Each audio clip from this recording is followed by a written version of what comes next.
नमस्कार तत्वमहीर गोटे नुआ एपिसोड को आम स्वागत करुचु आम सांगे अच्छा आमर गुरु भाई प्रिय भाई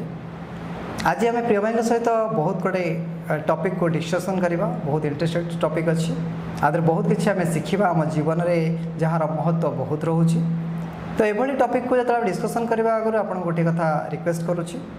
आपण ये भिडियोटी को दयाकोरी कम्प्लीटली देखिए क्या आधे आमपाई बहुत किसी लुचि रही बहुत किसी डीपली आम आज डिस्कसन करवा जहाँकि आम जीवन उपर बहुत प्रभाव कर तो चल स्टार्ट करवा भाई आपन को आमर ए प्रोग्राम को स्वागत प्रणाम। तो गोटे टॉपिक आपणकर मु देखिली आपणकर गोटे वीडियो मु आपणकर देखिली जे आपण कहउछंती आपणकर जो ब्रह्मज्ञान प्रचारटा सेटा अलग तो बहुत प्रकार ब्रह्मज्ञान प्रचार करने बहुत लोक भी करुँच आपणकर तार शैलीटा टी अलग लगे तो जोटा मत बहुत भल लगे तो गुरु भाई जो ब्रह्मज्ञान प्रचार करवा आ सी निजे गोटे निरा जतिक ब्रह्मज्ञान सन्यासी कहले से माने प्रायतः कौन से आश्रम था कौन से अलग रुहति घरे रुहति किंतु गुरु भाई आमर गृहस्थ आश्रम रही घरे रही निजर परिवार सहित रही गोटे सन्यासर जीवन यापन करुँचा भितर गोटे नुआ निरा द्वितीय कथा हूँ ब्रह्मज्ञानर जो तरीका जोटा नजरिया सेटा भी समस्त टे भिन्न गोटे टॉपिक टाकर मुझे देखली गोटे वीडियो शुणिली जे से कहते जे जो ईश्वर को आमे तैयारी करिछे जो ईश्वर को आमे तैयारी करिछे से ईश्वर प्राप्तिर गोटे माध्यम किंतु जो ईश्वर आमको तैयारी करछंती आमे तांको केमिति पाइबा से बाट खोजिबा दरकार तो एठी टिके कन्फ्यूज लागिला आमे जो ईश्वर तैयारी करिछे से माध्यम किंतु आमको जे करिछंती से होचंती मुख्य तांको केमिति पाइबा तो ये तो टिके कॉम्प्लिकेटेड लागिला मते तो से टॉपिक को लेके आमे डिस्कशन करबा तो भाई ये जो टॉपिकटा आपनकर मु सुनिली यार अर्थ कौन आमे तैयारी करथिबा भगवान आ आमको तैयारी करथिबा भगवान यांक भीतर तफात कौन सर्वप्रथमे तो आपको आम चैनल जीतक भी दर्शक बंधु अच्छा समस्त को से ब्रह्म भाव में नतमस्तक प्रणाम करुच्ची अशेष अशेष धन्यवाद आपण आज चर्चा योगदान देते एपरिक अमूल्य प्रश्न पचार देखु ये जो आप कन्फ्यूज आप जो मन में प्रश्न उठी यही प्रश्न रे अधिकांश साधक फसिकी अच्छा बुझिपारती आम जेकोसी काम कार्य करुचे से कार्य जदि स्पष्टता रहिबो से आचरण विधि रे जदि स्पष्टता रहिबो ताहले लक्ष्य साधना बहुत सहज सरल हो बहुत कम समय रे आम ईश्वर प्राप्ति करि परिबा एठी आपण जो प्रश्न पचारले आमे निर्माण करथिबा ईश्वर माध्यम आमको निर्माण करथिबा ईश्वर को प्राप्त करिया पे अच्छा मत गोटे कथा कहतु कॉमनली आम जो जनरली कथबार्ता होचे जेकोसी धर्म आप सनातन कहतु एमती तो धर्म गोटे तथापि गोटे धर्म को जो आम काटी बांटिकी आम नजरिया आम शैली आम जो देखुचे आप कहतु ईश्वर को आम निर्माण करिपरिबा ना ईश्वर संसार को आमको निर्माण करछंती निश्चित भाव में ईश्वर ही आमको निर्माण करछंती एटा आपण मानिबे मानिबा ना किसी संदेह अच्छी ना एथरे जेहेतु सर्वनियंता जे भगवान आम से तो भगवान कहूँ ताहले आमे जो मठ मंदिर रे उपासना करछे से किए तांको किए निर्माण करसंती नहीं एमिति तो आमे देखिले जे से सेही ब्रह्मंकर गोटे प्रतिछवि तो आमे सेही ब्रह्म को आमे प्रतिछवि रे पूजा करुचे आराधना करुचे बा तांकर जप ध्यान आमे करुचे तो तांकर गोटे प्रतिछवि किंतु एटी कन्फ्यूजन आसे जे आमे तैयारी करिबा एटी जो तांकर रूप रंग एई जो जिनस आसिला सेठी जे जो माने आपण को कहबा हिसाब रे अद्वैत ब्रह्म जो रहिले जहाँ को तांकर रूप रंग किछि नाही आज्ञा किंतु आमे गोटे तांको साकार रूप रे जो देखुचे तांकर कार 4टा हाथ कार 10टा हाथ कार मुंड अधिका तो ये जो रूप अच्छी आपण को कथारे से तांकर किछि रूप रंग नाही तो ये टिके कन्फ्यूजन आसे लोक जे भी आपको देखुचंती शुणुचंती तांको भीतर गोटे कन्फ्यूजन आसे तो आमे काहा को डाकिबा आम केतक लोक राम को डाकुचंती किए कृष्ण को डाकुचंती किंतु आपण को हिसाब से ईश्वर गोटे तो ये सब को केमिति समन्वित करवा और से जो निराकार ब्रह्म को पाइबा ये लोकों भीतर कन्फ्यूजन सृष्टि करे तो ताको टिके आम सहज भाव में बुझे पारिबा त लोक मान भीतर से कन्फ्यूजनटा किछि मात्रा दूर हो निश्चय गोटे कथा देखो सर्वप्रथम मुझे कही रखुच्छी आजिर चर्चार उद्देश्य कहारी को भूल कहारी को ठीक दर्शेबा नुहे आम सत्य को स्पष्ट भाव में बुझापी मन मंथन करुचे ज्ञान होउचे सागर परिका सागर परिका ये जो ज्ञान यज्ञ आम भीतर जो त्रुटि रोचे आम भीतर जो अज्ञानता रोचे ताकू दूर करने आम चर्चार उद्देश्य ये जो कहले आपण भगवान राम भगवान कृष्ण निश्चय से ईश्वर से ठाकुर तांको मु कहूनी जे से ईश्वर नुहंती से ईश्वर केमती हेले ईश्वर तत्व को चिन्हि थिबारु भगवान कृष्ण को आम ईश्वर रूप में कहीं मानिचे भगवान कृष्ण ब्रह्मज्ञानी थिले जोगेश्वर थिले ब्रह्मानुभूति करथिले ब्रह्म तत्व को चिन्हि थिले आ से चिन्हैबा पई भगवत गीता को उपस्थापन कर आम समस्त को समाज को देइछंती बुझी पासंती सर्वप्रथमे आम आध्यात्मिकतार किसी कथा अच्छे जहाँ को आम स्पष्ट भाव में बुझा निहायती आवश्यक आध्यात्मिकतार उद्देश्य कौन आपण कौन जाए आध्यात्मिक उद्देश्य कौन आध्यात्मिक माने निजर अंतर आत्मा को आम माने ताकू चिन्हिबा ता विषय किसी जानिबा ताकू आम आध्यात्मिक कहबा एटा आपण अस्वीकार करसंती अच्छा अंतरात्मा माने कोठे अछंती से अंतरात्मा माने कहले तो आम भितर जदि के ब्रह्म अच्छे आम अंतरात्मा ही कहबा अंतरात्मा कह तो आउ बहिरात्मा अंतरात्मा भितर तफात कौन सेमती किसी थाए कि ना अच्छी ना देखो कहीं गोटे गोटे शब्दर अर्थ अच्छे से अर्थ को आम धरवा दरकार से अर्थ को आम बुझा दरकार आप कहले अंतरात्मा माने से भितर अच्छे अंतर अच्छा देखो गोटे कथा ईश्वर संसार को निर्माण करथिले ईश्वर संसार को सृष्टि करने पूर्वर किए थिले ईश्वर ही थिले से एक थिले अच्छा ईश्वर सृष्टि को सृष्टि कला पर सृष्टि केमती करिसंती पंचभूत रे करिसंती निश्चित बुझिपारसंती अच्छा ये पंचभूत माने ब्रह्म ठारू आकाश आकाश वायु वायु अग्नि अग्नि जल जल पृथ्वी निर्माण होइछि अच्छा ये जो पंचभूत अनित्य अटे असत्य अटे मिथ्या कहती बुझिपारसंती तेणुक जदि आम रंग रूप को देखुचे आकार आकृति को देखुचे ताहले आम माया को देखुचे स्पष्ट भाव में बुझापी चेष्टा करूँ ब्रह्म निराकार निर्गुण अलेख अव्यक्त रूप में अंतर रे अछंती इंद्रिय मनर ऊर्ध्वरे अछंती मनर साक्षी भाव में अछंती मनर द्रष्टा भाव में अछंती प्राणर आधार रूप में अछंती भितर अछंती किंतु बाहर केमती अछंती माया रूप में अछंती परिवर्तनशील होकर अछंती अनित्य असत्य भाव में अछंती प्रति मुहूर्त परिवर्तन होती तेणुक आम जदि बाहर खोजुचे बाहर पूजुचे अनित्य को पूजुचे अनात्मा को पूजुचे नित्य पदार्थ को तत्व को पूजुने बुझिपारसंती तेणुक देखो आध्यात्मिकतार उद्देश्य है सत्य को चिन्हिबा नित्य को बुझिबा किंबा एमती भी कहि परिबा निजर आत्मसत्ता को निजर सत्य को चिन्हिबा तेणुक निजर सत्य को केतबळे चिन्हिबा जेतबळे निजर सत्य संगे उपनीत होबा किंबा से चरम सीमा रे पहुँचवा किंबा से निजर एसेंस को जेतबळे चिन्हिबा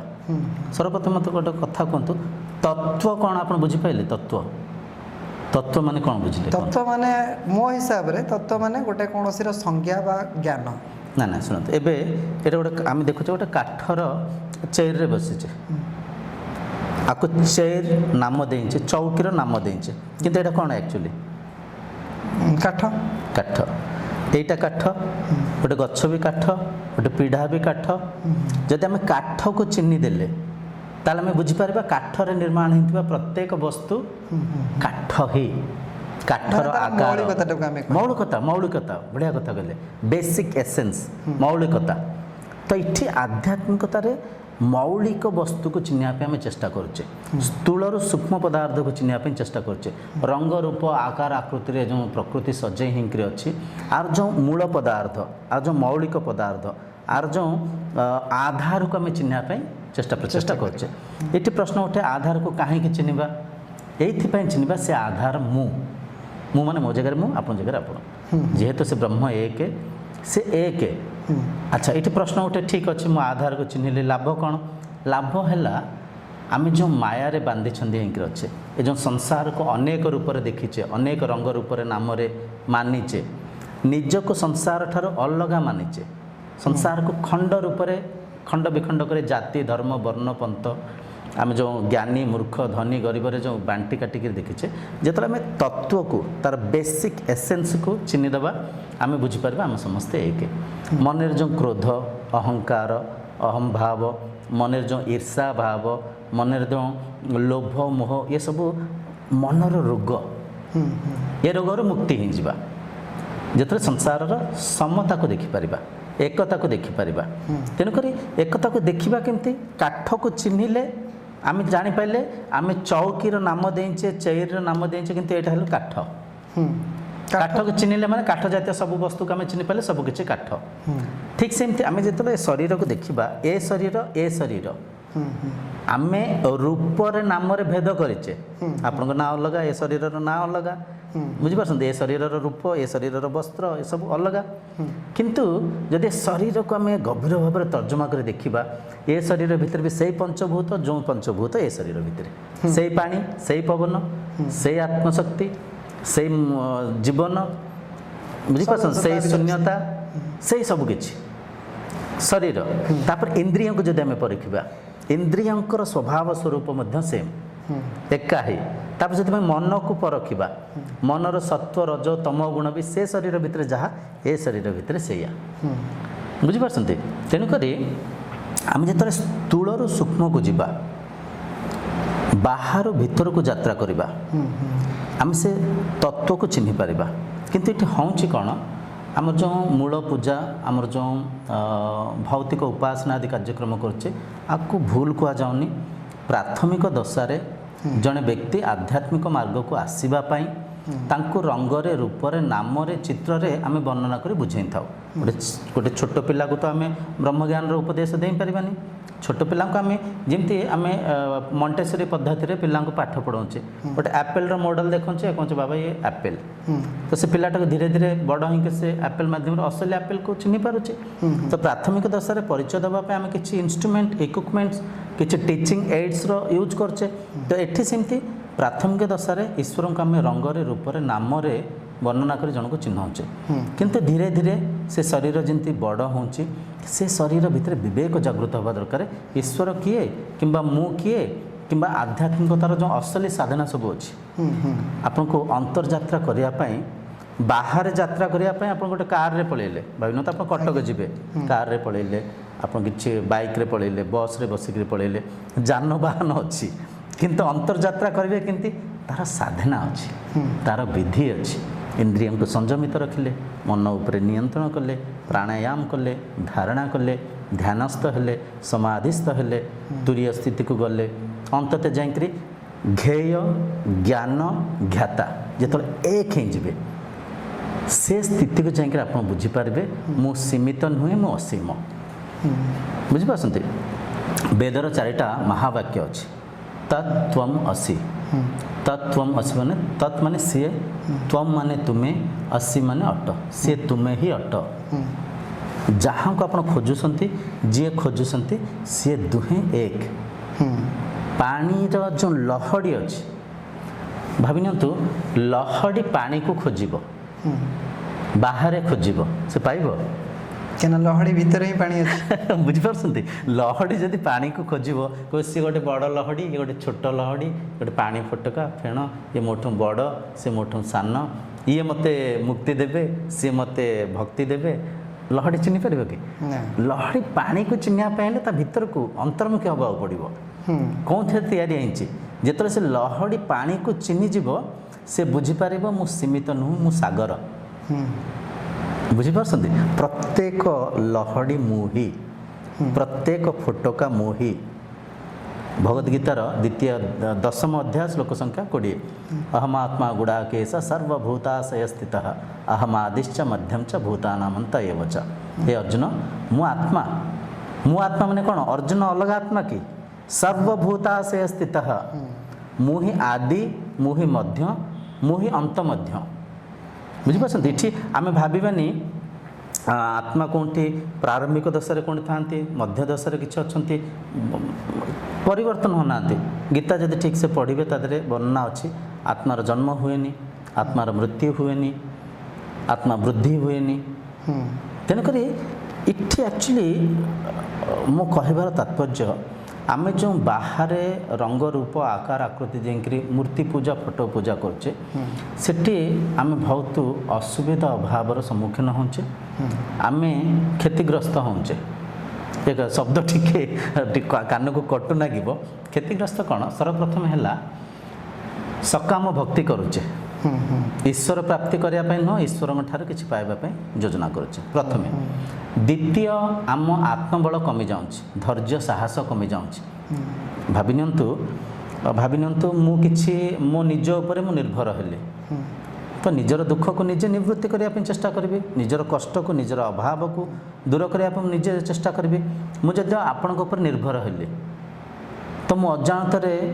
टिके माने कमजोर हो जीविनी कि निश्चित आध्यात्मिकतार से होनी कि ईश्वर धन देवे ईश्वर संपत्ति देवे ईश्वर दुखर निवृत्ति करेंगे भूल काम आमे करवा अप्राकृतिक काम कार्य आमे करवा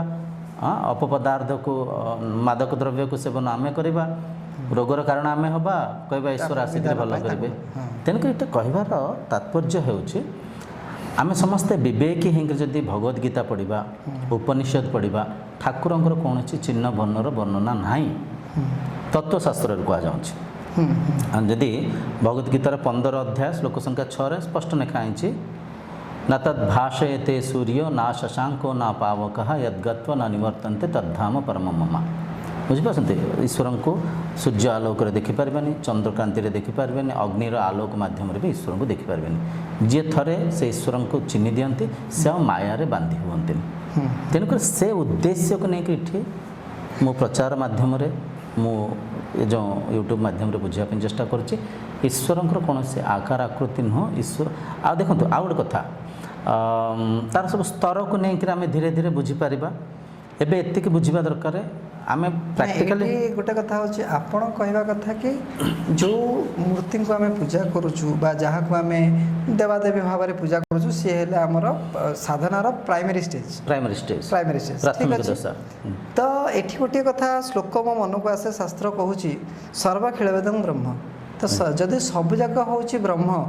ता माने आम देखुचे एठी जहाँ भी आम नजर जहाँ भी पड़ो सी ब्रह्म तो सही यही तत्व हिसाब से यदि आम जीवा तो जो मूर्ति को आम पूजा करुचे से भी ब्रह्म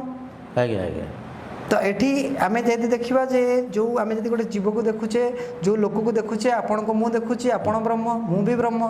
तो से लॉजिक रे एठी जहाँ को आम देखा यदि ब्रह्म ताले मूर्ति भी ब्रह्म हेले सुंदर तो ये दीटी तत्व को विरोध करुच्ची जे आपण कहते जे ये जदि सब जगह ब्रह्म तो एठी आपण कहते प्रतिमा ये से ये सब ईश्वर नुहंती सुंदर गोटे कथा देखंतु एटा बिल्कुल बढ़िया प्रश्न आप पचारे आम प्राथमिक दशारे भी एक कथा चर्चा होइछे ईश्वर ठार जदियो सृष्टि होइछि सृष्टि भी ईश्वर एटा ठीक कथा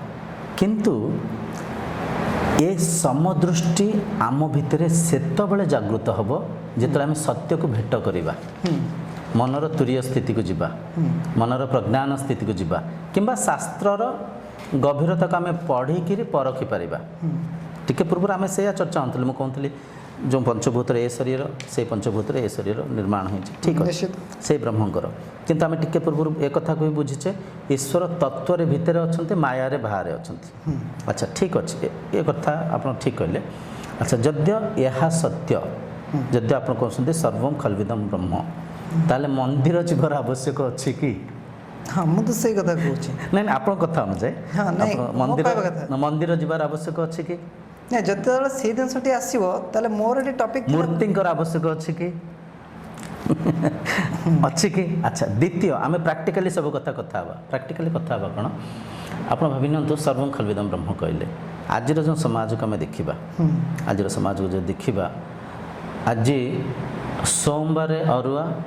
बुधवार शुकुआ एक्चुअली सोमवार आम मंदिर भीतर जाऊे मुंडिया मार्चे केते कौन केते निष्ठा ओहो पियाज रसुण हाथ बाजगल ना छुईदेल किए गाधे ना छुईदे भारी निष्ठा से आम फिर बुधवार ପଶୁ ପକ୍ଷୀ କେଉଁଠି କୁକୁଡ଼ା କାଟିଲେ କେଉଁଠି ଛେଳି କାଟିଲେ କେଉଁଠି ଅନର୍ଥ କଲେ ତାହେଲେ ଯଦି ଆମେ ବିବେକୀ ହେଇକି କଥାକୁ ପରଖିବା ସର୍ବମ୍ ଖଲ୍ବିଦମ୍ ବ୍ରହ୍ମ ସେ ଭାବ ଆମ ଭିତରେ ଆସିଛି କି ସେ ସ୍ତରକୁ ଆମେ ଜାଣିଛେ କି ମନ୍ଦିର ବାହାରେ ବସିଥିବା ଭିକାରୀ ବ୍ରହ୍ମ ନୁହନ୍ତି ତାଙ୍କୁ ଆପଣ ମୁଣ୍ଡିଆ ମାରିପାରିବେ ତାଙ୍କୁ ଆପଣ ସମଦର୍ଶିତା ଆମ ଭିତରେ ଆସୁନି ସୁନ୍ଦର ଆମେ କହିବା ତାକୁ ଅନୁଭବ କରିବା ତାକୁ ସିଦ୍ଧ କରିବାରେ ବହୁତ ଅନ୍ତର ଅଛି ଏଠି ଦେଖନ୍ତୁ ମଣିଷର ଏକ ଅହଙ୍କାର ମଣିଷ ଯେଉଁ କାମ କରୁଥାଏ ସେ ସତ୍ୟ ଦର୍ଶାଇବା ପାଇଁ ସେ ଚେଷ୍ଟା କରୁଥାଏ ଶାସ୍ତ୍ରବାଣୀର ସାହାରା ନେଉଛେ ଆମେ ସମସ୍ତେ ଆମେ କହୁଛେ ସର୍ବମ୍ ଖଲ୍ବିଦମ୍ ବ୍ରହ୍ମ ଠିକ୍ ଅଛି ଯଦି ସର୍ବମ୍ ଖଲ୍ବିଦମ୍ ବ୍ରହ୍ମ ଜଣେ ଗୁରୁ ରୂପରେ କହୁଛନ୍ତି ତାହେଲେ ସେ ଶିଷ୍ୟକୁ ବି ମୁଣ୍ଡିଆ ମାରିବା ଦରକାର ଶିଷ୍ୟ ଭିତରେ ବି ବ୍ରହ୍ମତ୍ୱକୁ ଦେଖିବା ଦରକାର ପିମ୍ପୁଡ଼ି ଭିତରେ ବି ବ୍ରହ୍ମତ୍ୱକୁ ଦେଖିବା ଦରକାର ନିଶ୍ଚିତ ସେ ଜିନିଷ ହେଉଛି କି ଯଦି ହେଉନି ତାହେଲେ ବିବେକ ହେଇକି ଆମେ ବୁଝିବା ଦରକାର ନାଇଁ ଆମେ କିଛି ପରଖିନେ ଆଉ କିଛି ଜାଣିବାର ଅଛି ଆଉ କିଛି ଶିଖିବାର ଅଛି ଆଉ କିଛି ବୁଝିବାର ଅଛି ଦେଖନ୍ତୁ ସର୍ବମ୍ ଖଲ୍ବିଦମ୍ ବ୍ରହ୍ମ ଏଇଟା ମିଛ ନୁହେଁ ଏଇଟା ସତ୍ୟ କିନ୍ତୁ ଜଣେ ସାଧକ ଯେତେବେଳେ ସାଧନାର ସିଦ୍ଧି ପ୍ରାପ୍ତ କରନ୍ତି ଜଣେ ସାଧକ ଯେତେବେଳେ ମନକୁ ଶୁଦ୍ଧ କରିଦିଅନ୍ତି ଶୁଦ୍ଧ କରିବାର ବିଭିନ୍ନ ମାର୍ଗ ଅଛି ଯଦି ଆପଣ ଶାସ୍ତ୍ରକୁ ଗଭୀର ଭାବରେ ଅଧ୍ୟୟନ କରି ମନନ ଚିନ୍ତନ କରି ନିରିଧ୍ୟାସନ କରି ମନରେ ସ୍ପଷ୍ଟତା ଆସିଗଲା ଯଦି ଆପଣ ପିମ୍ପୁଡ଼ିକୁ ବି ସମ୍ମାନ କରୁଛନ୍ତି ତାହେଲେ ଆପଣଙ୍କ ନଜରିଆରେ ସର୍ବମ୍ ଖଲ୍ବିଦମ୍ ବ୍ରହ୍ମ ଠିକ୍ ଅଛି ଆପଣ ଯେଉଁଠି ଯାହାକୁ ଦେଖୁଛନ୍ତି ସେଇ ବ୍ରହ୍ମ ଆପଣ ସେଇ ବ୍ରହ୍ମ ମୁଁ ସେଇ ବ୍ରହ୍ମ ପିମ୍ପୁଡ଼ି ସେଇ ବ୍ରହ୍ମ ହାତୀ ସେଇ ବ୍ରହ୍ମ ସମସ୍ତେ ନିଶ୍ଚିତ ଏଇଟାକୁ ସେ ଭାବ ସେଠିକି ଯିବା ଯାଏ ଯଦି ସେ ସ୍ତରକୁ ନ ଯାଇକରି ଆମେ ସୃଷ୍ଟିରେ ପାର୍ଥକ୍ୟ କରୁଛେ ହିନ୍ଦୁ ଅଲଗା ମୁସଲିମ ଅଲଗା ଖ୍ରୀଷ୍ଟିଆନ ଅଲଗା ଜାତି ଧର୍ମ ଅଲଗା ଧନୀ ଗରିବ ଅଲଗା ମନ୍ଦିରରେ ବସିଥିବା ଦିଅଁ ଅଲଗା ମନ୍ଦିର ବାହାରେ ବସିଥିବା ମଣିଷ ଅଲଗା ଯଦି ଏ ପାର୍ଥକ୍ୟ ଏ ଭେଦଭାବ ଆମ ଭିତରେ ଆସୁଛି ମନନ ଚିନ୍ତନ କରୁଛେ ତାହେଲେ ନିହାତି ଆମକୁ ଜ୍ଞାନର କିଛି ଅଭାବ ରହିଛି ଜ୍ଞାନର ଅଭାବ ଅଛି ସାଧନାର ବି ଅଭାବ ଅଛି ସାଧନାରେ ଟିକେ ଧୈର୍ଯ୍ୟ ଧରନ୍ତୁ ସାଧନାରେ ଯେତେବେଳେ ଆମେ ନିତ୍ୟ ଅନିତ୍ୟକୁ ବିବେକ ହେଇକି ପରଖିବା ସତ୍ୟ ଅସତ୍ୟକୁ ପାର୍ଥକ୍ୟ କରିବା ସାଧନାରେ ଜଡ଼ ଚେତନାକୁ ପାର୍ଥକ୍ୟ କରି ନିତ୍ୟ ପଦାର୍ଥ ପାଖରେ ପହଞ୍ଚିବା ପାଇଁ ଯେତେବେଳେ ପ୍ରୟାସ କରିବା ସେ ଚରମ ସ୍ଥିତିକୁ ଗଲା ପରେ ମନର ପ୍ରଜ୍ଞାନ ସ୍ଥିତିକୁ ଗଲା ପରେ ମନର ସେ ଯେଉଁ ଆପଣଙ୍କର ଧାରଣାରୁ ଧ୍ୟାନରୁ ସମାଧି ସ୍ଥିତିକି ସମାଧିରୁ ତୁରୀୟ ସ୍ଥିତିକି ଗଲା ପରେ ये सत्य को आप अनुभव करेंगे आउ से स्थिति को जाकर आप सर्वं खल्विदम् ब्रह्म कहे सेठी ये वाक्य ए बाणी सार्थक हम नचेत जदि आम खाली शब्दर सहारा नौचे आम जो कमटा करुचे बाहर उपासना करुचे से उपासना को दर्शाइवाई जब आम कहूचे सत्य प्रमाणित करने ताले यहाँ हूँ कि माने आर किसी प्रतिफल प्रभाव किसी लाभान्वित हो पारे खाली कहवा हिसाब रे कहूचे किंतु अंतरर आमर से आउ गोटे कथा सर देखु आप देखिथे सकाम भक्ति रे केते बड़ सबू माने लुंठन चली ये शब्द टी कान को कटु लगे कि से चली ठाकुर को आम नड़िया पठेई चलचे नड़िया से तेल बिक्री हो खजा बिक्री हो विभिन्न प्रकार बिक्री हो मंदिर आजिकल गाँ गहली हजार मंदिर किंतु साधना कहीं मंदिर भितर विभिन्न प्रकार दर्शन बिकुंट बुझीपार भोग प्रसाद बिकुंट सिटी गोटे आप मंदिर को जी देखिए साइकिल स्टाण्ड मोबाइल स्टाण्ड जोता स्टाण्ड कार स्टाण्ड पैसा कि साधना कहीं तो आम साधना करुचे ना बेपार करुचे निश्चित कथा धरी पार्टी माने सकाम भक्ति को विरोध करार उद्देश्य कहार को भूल दर्शाइबा नुह सकाम भक्ति को किंबा भौतिक उपासना को विरोध करार उद्देश्य है आम सत्य को चिन्ह पारने आध्यात्मिकतार जो उद्देश्य सफलीकृत होनी जड़े भक्त केते आशा अभिलाष केते इच्छा वांछना केते आग्रह सहित ईश्वर प्राप्ति करने केते दूर दूरांतर आसुंट आस्था को आम आघात करूने मूर्ति को देखी दर्शन को देखी 100 जन को मंदिर भितर पुरैकी भोग प्रसाद बिकिकी मंदिर प्रांगण में मंदिर प्रशासन तो किसी लाभ लाभान्वित होती भोग बिकी प्रसाद बिकी दर्शन बिकी किंतु से बेचारा जो भक्त एत दूर कष्ट करके आई सी कौन पाँच बुझीपार तो ये कहवा कथा ईश्वर निश्चय सबु रंग रूप से सबु आकार आकृतिर अच्छा किंतु मनर से स्थिति को नवापाई ज्ञान स्पष्टता आने जड़े भिकारी भितर जड़े पूजारी भितर समदृष्टि को देखापी आपको साधना पार्थक्य करा पड़ो साधना किसी जड़ चेतन को भेद कर नित्य अनित्य को भेद कर सत्य पाखे चैतन्य सत्ता पाखे जो पहुँचे मन में स्पष्टता आसब पहुँचवा जाए शास्त्र अध्ययन करंतु तर्जमा करंतु आध्यात्मिकता लाख अनुसंधान वन टाइप ऑफ रिसर्च बुझिपारते आज्ञा। तो ये जो साधना कथा कहले ये गोटे मन में क्वेश्चन आसे साधना कहले गोटे लोक जदि गोटे पूजा व्रत करुच्ची केतक लोक जोग ध्यान करुँच केतक लोक तपस्या करुँच आग काला जमी मुनि ऋषि करते किए जप करुँच तो आपको भी से साधना कहते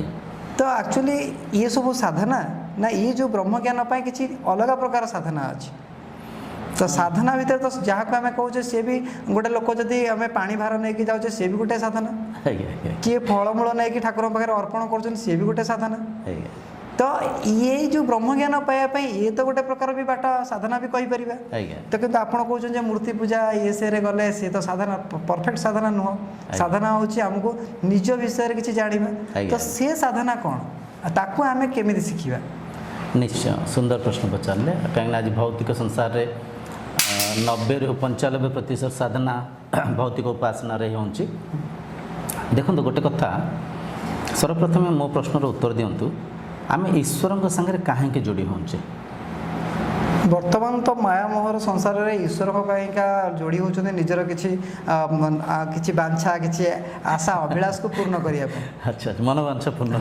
जमी बर्तमान जमी कहली आम शिक्षा नीति बर्तमान शिक्षा कहीं आम नौचे किसी शिखापी नुहे शिक्षा कहीं नौचे ना भविष्य में आम किसी इनकम उपार्जन करने तो ये भगवान भी से गले अमुक जगार ये दान देले मनस्कामना पूर्ण हम। अच्छा ठीक अच्छे कथा ठीक कहले किंतु से जिनस एक्चुअली हूँ कि पूजा माध्यम रे मनस्कामना पूर्ति हूँ कि भाविक परखिक कहे हठात उत्तर देवेनि नहीं एटा जोटा कहूचे ये गोटे विवादीय प्रश्न कहीं ना केतक लोकंर जदि कौन कारण वशतः होगला से पूजा माध्यम रे होची कोइंसिडेंट कौन आपण भाविनियंत गोटे चाकरी प्रयास करुछंती मन रे मनोवांछा भी करिसंती प्रभु मो चाकरी मिलिले मु आपनको 50टा नडिया बाडेबी किंबा 101 बेलपत्र चढ़ेबी जहाँ भी गोटे मन रे भाविसंती। अच्छा सिठी आपण पढुसंती इंटरव्यू दउसंती चाकरी प्राप्त केमती होची प्रयास माध्यम रे किंतु से इनसीडेंट कोइंसिडेंट को अपन मन में कौन भावी नहीं ईश्वर को द्वारा है भक्ति माध्यम है यहाँ परखी पार्टी ना नहीं जदि आप परीक्षा न देकरी इंटरव्यू न देकरी आपन से मंदिर में नड़िया भांगुंट से बसिक आपको अपॉइंटमेंट लेटर मिल जाटा कहवा ईश्वर को द्वारा मिलला सेमिति हूँ कि ना निश्चित सेमती हो किसी कर्म करिया को पड़ुछि ताहले कर्म द्वारा हूँ गोटे कथा जिते शीघ्र आम कथा को बुझा से लाभ लाभान्वित हो ईश्वर से कथा कहूँ जो साधना ये मिछ साधना देखो गोटे कथा देखो मूल कथा मूल कथा भावी नियंतु आप गोटे इंडक्शन कुकर किनिसंती इंडक्शन कुकर ता यूज को आप जानी ना आप कौन करेंगे जमी चाहिए सेमती किसी मैनुअल को देखिए संगे यूजर मैनुअल भी गोटे दिया होता पढ़े पढ़ी शिखिबे हाँ कि नहीं तो सेमती जब आध्यात्मिकता को आम बुझीपारने तो आध्यात्मिकता को बुझापे आम पाखे शास्त्र अच्छी आम पाखे भगवद गीता अच्छी उपनिषद अच्छी बुझीपार तो ताको आम पढ़ा ताको आम शास्त्र को पढ़ा शास्त्र रे ईश्वर को उपासना केमती लिखाई शास्त्र रे 4टा मार्ग हमको दि जाए भक्ति मार्ग कौन से बुझिक भक्ति करवा मन को स्वच्छ रखा समदृष्टि समस्त को देखा मन में दुर्गुण को त्याग करवा बुझीपार आम जो बाहर यज्ञ करुचे यज्ञ बाहर करार आवश्यक नहीं अंतर्यज्ञ करार आवश्यक अच्छे मन भीतर अहंकार अहंभाव काम क्रोध मदमाश्चर्य को मन रूपक अग्निकुंड में आहुति दबा मन को स्वच्छ करवा मन को पवित्र करवा यहाँ भक्ति दियों को किसी फल फूल पत्र दाता को आम कौन दबा दाता को आम किसी दबार आवश्यक नहीं दाता को खाली आम अहंकार को समर्पण कर समर्पित भाव में एक हवा एक भक्ति मार्ग तापर ज्ञान मार्ग आम गुरु करवा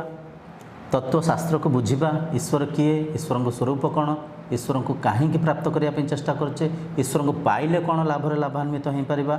साधनार विधि कौन ज्ञान मार्ग आम पढ़िले तत्वशास्त्र को पढ़िले सत्संग कले तो ज्ञान मार्ग करवा कर्मयोग निष्काम कर्म करवा सकाम कर्म आम मन ଲୋଭ ମୋହରେ ବାନ୍ଧିଛନ୍ତି ହେଇଯାଇଛି। ଅହଙ୍କାର ଅହମ୍ଭାବରେ ଦୁର୍ଗୁଣକୁ ମନ ଧାରଣ କରୁଛି। ମନକୁ ଆଉଥରେ ସମଦୃଷ୍ଟିରେ ଆଣିବା ପାଇଁ, ଅନ୍ୟଙ୍କର ସାହାରା ହେବା ପାଇଁ, ମାନେ ଅନ୍ୟଙ୍କୁ ସାହାଯ୍ୟ କରିକି ସାହାରା ହେଇକରି ନିଷ୍କାମ କର୍ମ କରିକି ମନକୁ ଶୁଦ୍ଧ କରିବା। ତାପରେ ଚତୁର୍ଥ ଆସିଯାଏ ଧ୍ୟାନ ମାର୍ଗ। ଧ୍ୟାନ ମାର୍ଗରେ ମନ ଚଞ୍ଚଳ ରହୁଛି, ମନ ଅସ୍ଥିର ରହୁଛି। ଗୋଟେ ଟପିକ୍ ଏଠି ଟିକେ ମୋତେ ବୁଝିବାକୁ ଲାଗିଲା, ଆଜ୍ଞା ନିଷ୍କାମ କର୍ମ। ଆଜ୍ଞା ଯେହେତୁ କର୍ମର ନାଁ ହେଉଛି ନିଷ୍କାମ, ଯଦି ଆମର କିଛି କାମନା ନାହିଁ ତାହେଲେ ଆମେ କାମ କରିବା କାହିଁ? ବଢ଼ିଆ ବଢ଼ିଆ ପ୍ରଶ୍ନ ପଚାରିଲେ। ଦେଖନ୍ତୁ ଦେଖନ୍ତୁ ଆପଣ ଜଣେ ଡକ୍ଟର ଅଛନ୍ତି, ଡକ୍ଟର ଅଛନ୍ତି, ତ ଡକ୍ଟରଙ୍କର ଆବଶ୍ୟକତା କ'ଣ ଥିଲା ସମାଜ ପାଇଁ? ରୋଗ ଚିକିତ୍ସା କରିବା। ରୋଗ ଚିକିତ୍ସା କରିବା, ଯିଏ ଯେଉଁ ରୋଗରେ ପୀଡ଼ିତ ଅଛନ୍ତି ତାଙ୍କ ରୋଗକୁ ଚିକିତ୍ସା କରିବା। ଡକ୍ଟର ନିଯୁକ୍ତି ବି ସେଇଥିପାଇଁ ହେଇଛନ୍ତି। ଆଚ୍ଛା, ଡକ୍ଟର ଜଣେ ଯେହେତୁ ଜଣେ ମଣିଷ, ତାଙ୍କର ବି ଆବଶ୍ୟକତା ଅଛି, ଖାଦ୍ୟ ପେୟ ବସ୍ତ୍ର ଏସବୁ ଆବଶ୍ୟକତା ଅଛି। ନିଶ୍ଚିତ। ଯେହେତୁ ଆବଶ୍ୟକ ଅଛି, ଯେଉଁ ପେସେଣ୍ଟ ଆସୁଛନ୍ତି ଚିକିତ୍ସା ହେବା ପାଇଁ, ସେ ଚିକିତ୍ସାରେ ଉପକୃତ ହେଇକରି କିଛି ଧନରାଶିକୁ ଦେଲେ, ଖୁସି ହେଇକି ତାଙ୍କୁ ଦେଲେ। ଆଚ୍ଛା, ଡକ୍ଟର ସେଇ ଗଣ୍ଡେ ଖାଇବେ ଖଣ୍ଡେ ପିନ୍ଧିବେ, ହଁ କି ନାହିଁ? ଯଦି ଆପଣ କର୍ମରେ ନିଷ୍ଠା ନ ରଖିକିରି, କର୍ମ ଫଳ ଉପରେ ନିଷ୍ଠା ରଖିକିରି କର୍ମ କରିବେ, ଧନର ଲୋଭରେ କର୍ମ କରିବେ, ଆଜି 300 ଟଙ୍କା ଫିଜ୍ ରଖିଛନ୍ତି, କାଲି 500 ଟଙ୍କା, ପରଦିନ 1000 ଟଙ୍କା, କେଉଁଠି ମେଡ଼ିସିନ ରିପ୍ରେଜେଣ୍ଟେଟିଭ୍ ପାଖରୁ ପଇସା ନେଇକରି ଅନାବଶ୍ୟକ ଔଷଧ ଲେଖିବେ, କେଉଁଠି ଲ୍ୟାବ୍ରୁ ପଇସା ନେଇକରି ଅନାବଶ୍ୟକ ଆପଣ ଟେଷ୍ଟ ଲେଖିବେ। ତ ଏଠି କ'ଣ ହେଉଛି ଦେଖନ୍ତୁ, ମନରେ ଲୋଭ ଆସିଲା, ଲୋଭ ଆପଣଙ୍କୁ ପାପ କରିବାରେ ପ୍ରେରିତ କଲା, ପାପ ସହିତ ଆପଣ କୁକର୍ମ କଲେ, କୁକାର୍ଯ୍ୟ କଲେ, ତା ପ୍ରଭାବ ଆପଣ ସଂସ୍କାରକୁ ଦୂଷିତ କଲା, ଆପଣଙ୍କ ଯେଉଁ ନିଷ୍ଠାକୁ ଭଙ୍ଗ କଲା, ଯାହା ମାଧ୍ୟମରେ ମନ ଭିତରେ ଚଞ୍ଚଳତା ଅସ୍ଥିରତା ଭୟ ବି ଜାଗୃତ ହେଉଛି। ଭୁଲ କରୁଛନ୍ତି ମାନେ ଭୟ ଜାଗୃତ ହେବ। ଜଣେ ପେସେଣ୍ଟକୁ ଆପଣ ଅନାବଶ୍ୟକ ଟେଷ୍ଟ ଲେଖୁଛନ୍ତି, ଲେଖୁଥିବା ସମୟରେ ମନରେ ଗୋଟେ ଏକ ବିଚାର ଜାଗୃତ ହେବ, କାଳେ ସେ ଯଦି ଜାଣିଦେବ କ'ଣ କରିବ, ବିପଦ କଥା କହିବ, ଆଡ଼ୁ ସାଡ଼ୁ କହିବ, ପ୍ରଫେସନ୍ ମୋର ଟିକେ ଡିଷ୍ଟର୍ବ ହେବ, ମୋର ଯେଉଁ ଇମେଜ୍ ସ୍ପଏଲ୍ ହେବ, ହଁ କି ନାହିଁ? ତ ସକାମ ଭକ୍ତିରେ ଦେଖନ୍ତୁ, ଯେତେବେଳେ ଆମେ କର୍ମ କରୁଛେ, ସେ କର୍ମ ମାନେ ସକାମ କର୍ମ, ସକାମ କାମନା ଯୁକ୍ତ କର୍ମ ଯେତେବେଳେ କରୁଛେ, ମନ ଭିତରେ ଲୋଭ ମୋହ ଜାଗୃତ ହେଉଛି। ଆଚ୍ଛା, ତାକୁ ଆମେ କାଟିବା କେମିତି? ତାକୁ କାଟିବା ପାଇଁ କିଛି ଦିନ ନିଷ୍କାମ କର୍ମ କଲେ, ନିଷ୍କାମ କର୍ମ କରେ ସେ ଡକ୍ଟର ଆପଣ, ସେ ପ୍ରଫେସନ୍ ଆପଣଙ୍କର, ଆପଣ ହପ୍ତାକୁ ଗୋଟେ ଦିନ ଫ୍ରିରେ ଚିକିତ୍ସା କଲେ, ଲୋକଙ୍କୁ କାହାକୁ ପଇସା ନେଲେନି, ତାଙ୍କୁ ଡାକିଲେ, ତାଙ୍କ ଔଷଧ ସେ କିଣିବେ, କିନ୍ତୁ ଆପଣ ଫିଜ୍ ନେଲେନି, ତାଙ୍କୁ ମାର୍ଗଦର୍ଶନ କଲେ, ତାଙ୍କୁ ପ୍ରେସ୍କ୍ରିପସନ୍ ଲେଖିକି ଦେଲେ, ହେଇପାରିବ ଯଦି ଛୋଟ ମୋଟ ଟେଷ୍ଟ ଆପଣ ଯଦି ଲ୍ୟାବ୍ ଅଛି ଫ୍ରିରେ କରିଦେଲେ। ଆଚ୍ଛା, ଆ ମାଧ୍ୟମରେ କ'ଣ ହେବ, ଆପଣଙ୍କୁ ବହୁତ ଲୋକ ପ୍ରଶଂସା କରିବେ, ଆପଣଙ୍କୁ ପ୍ରଣାମ କରିବେ, ପ୍ରଶଂସା କରିବେ, ଆପଣଙ୍କୁ ଗୁଣଗାନ କରିବେ, ତା ମାଧ୍ୟମରେ ମନରେ ଏକ ଆତ୍ମୀୟତା ଜାଗୃତ ହେବ, ଏକ ପ୍ରେମ ଶ୍ରଦ୍ଧା ଜାଗୃତ ହେବ, ବୁଝିପାରୁଛନ୍ତି? ତ ତା ମାଧ୍ୟମରେ କ'ଣ ହେବ, ଏ ଯେଉଁ ଧନର ଲୋଭଟା କମିବ, ନିଶ୍ଚିତ ମୋହ କମିବ। ଯେଉଁ ପାପ କରୁଥିଲେ, ଅନାବଶ୍ୟକ ଟେଷ୍ଟ ଫେଷ୍ଟ ଲେଖୁଥିଲେ,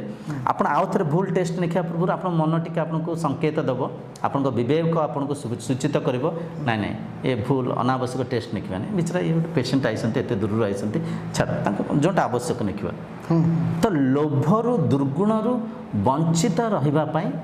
ନିଷ୍କାମ କର୍ମ କରିବା, ସକାମ କର୍ମକୁ ତ୍ୟାଗ କରିବା। ଆଚ୍ଛା,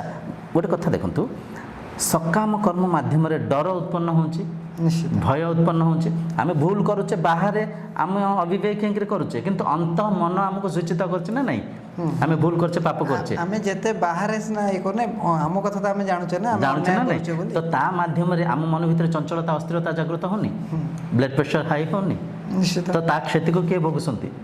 ଆମେ ସେଇଟା ଭୋଗୁଛେ, ଆମେ ଭୋଗୁଛେ। ତେଣୁକରି ସେ ଯେଉଁ ଲୋଭରୁ ମୋହରୁ ବଞ୍ଚିତ ରହିବା ପାଇଁ ନିଷ୍କାମ କର୍ମ କରିବାର ଆବଶ୍ୟକ ଅଛି। ନିଷ୍କାମ କର୍ମରେ କେବଳ କାହାକୁ କିଛି ବାଣ୍ଟିବା, କାହାକୁ କିଛି ଦାନ କରିବା ନୁହଁ। ନିଷ୍କାମ କର୍ମରେ ଭାବି ନିଅନ୍ତୁ, ଜଣେ ଦୁଃଖରେ ଅଛନ୍ତି, ତାଙ୍କୁ ଟିକେ ଭଲ କଥା କହିଲେ, ତାଙ୍କୁ ଟିକେ ଭଲ ସାନ୍ତ୍ୱନା ଦେଲେ, ଏଇଟା ବି ନିଷ୍କାମ କର୍ମ। ଜଣେ ବୃଦ୍ଧ ବ୍ୟକ୍ତି ଅଛନ୍ତି, ତାଙ୍କୁ ଧରିକିରି ରାସ୍ତା କ୍ରସ୍ କରେଇ ଦେଲେ, ଏଇଟା ବି ନିଷ୍କାମ କର୍ମ। ଆମେ କେତେ ଖାଇ ପିଇକିରି ଫୋପାଡ଼ୁଛେ, ବାହାଘର ବର୍ଥଡେ ଫଙ୍କସନ୍ ଆମେ କରିକିରି ହଣ୍ଡା ହଣ୍ଡା ଡାଲମା ଡାଲିକୁ ଢାଳି ଦେଉଛେ, ଯାହାଙ୍କର ଖାଦ୍ୟ ଅଛି ସେଇଆକୁ ଡାକିକି ଆମେ ଖାଇବାକୁ ଦେଉଛେ। ଆମେ ଗୋଟେ ଗରିବ ବସ୍ତିକୁ ଗଲେ, ଆମେ ଗୋଟେ ଅନାଥ ଆଶ୍ରମକୁ ଗଲେ, ତାଙ୍କୁ କିଛି ସାହାଯ୍ୟ କଲେ, ତାଙ୍କୁ କିଛି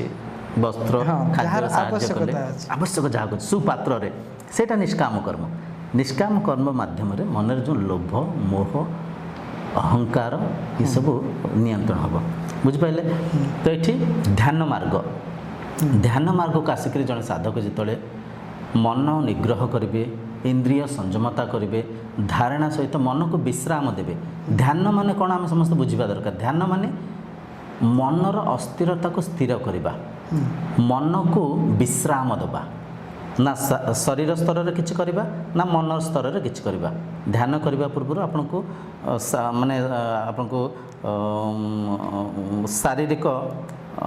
माने बॉडी पोस्चर को आपन को आसन सिद्धि करिया पड़ी था। आसन सिद्धि पर आपन को प्राणायाम करिया पड़ी था। तापर आपको धारणा करिया पड़ी था। ये सब जिन करी जो आप ध्यान पाखे पहुँचे सिटी मन स्थिर हम, मन शांत हम, मन जो माया को सत्य मिथ्या को सत्य मानि नहीं मन सब अंतर्मुखी हम, मन ता स्वामी संगे समाहित हम, से द्रष्टांग संगे समाहित हम। तो यहाँ है ध्यान मार्ग। ध्यान विधि बहुत सारा आम चैनल अच्छी जे भी दर्शक देखुं बुझीपारे। तो तेणुक कह यहाँ उपासनार सटीक विधि, ये विधि प्रचार हवा दरकार, ए परिका उपासना हवा दरकार, तेबे जाए सटीक साधना। ये जो चारिटा मार्ग आम कथा ये मार्ग को आचरण कले सर्वांगी विकास हम। आम साधन चतुष्टय सुंदर साधना अच्छी, विवेक वैराग्य समाधि सत्संपत्ति मुमुक्षत्व, आमर जो आपंकर अष्टांग योग साधना अच्छी ताकू ये साधना को आचरण कले निजर भी कल्याण हम, समाजर भी कल्याण हम, समस्तंकर सर्वांगी विकास हम। जदि अष्टांग योग को देखिए प्रथम जम रे 5टा साधना अच्छी। जमरे अहिंसा सत्य अस्तेय अपरिग्रह ब्रह्मचर्य केते सुंदर साधना। निजे लाभान्वित हेबे अहिंसा, कहा को आम मनसा वाचा कर्मणा हिंसा करवानी, अपव्यवहार करवानी, कहा वस्तु पदार्थ को लुंठन करवानी। ये जो असली साधना को कले निजे भी लाभान्वित हेबे, निजे भी शांति आनंद रहे, संसार सारा विश्व शांति आनंद रे से सत्य जुग परिका आउ थे आम समस्ते एक आत्म भाव जीवन यापन करें। जो साधनार कथा आपण कहले एथरो आमर दर्शक माने स्पष्ट किसी अनुमेय करें जे आमर जो ईश्वर प्राप्ति आम जो भावुचे जो साधना करूले से किसी मार्जित करा पड़ो। आम साधनार जो 5टी मार्ग आपण कहले यही प्रकार भाव में जब आम साधना करवा ताले आम निश्चित भाव में ब्रह्मज्ञान लाभ कर। ये आउ गोटे कथा हूँ जितेबाला आपड़ कहते जे साधारण लोक समस्ते किसी मूर्ति पूजा करें साकार ब्रह्म को पूजा करें सहज लगे। आमे गोटे जगह मन निवेश करूँ नहीं पूजा आराधना करूँ तांकरी पाखे मन लगाऊ तो किसी मात्रा रे आम गोटे फोकस पॉइंट मिल जाए। कि जदि आपड़ कहते जो ये जो ब्रह्म अच्छा से ब्रह्म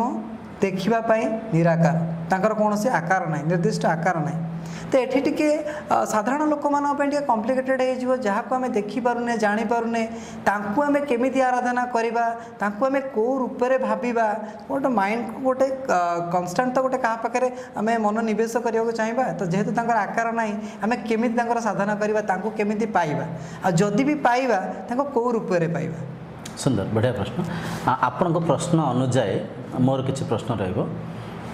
कहले मूर्ति को देखिकी आम भितर एकाग्रता आसूची सतरे से आसूची कि मंदिर को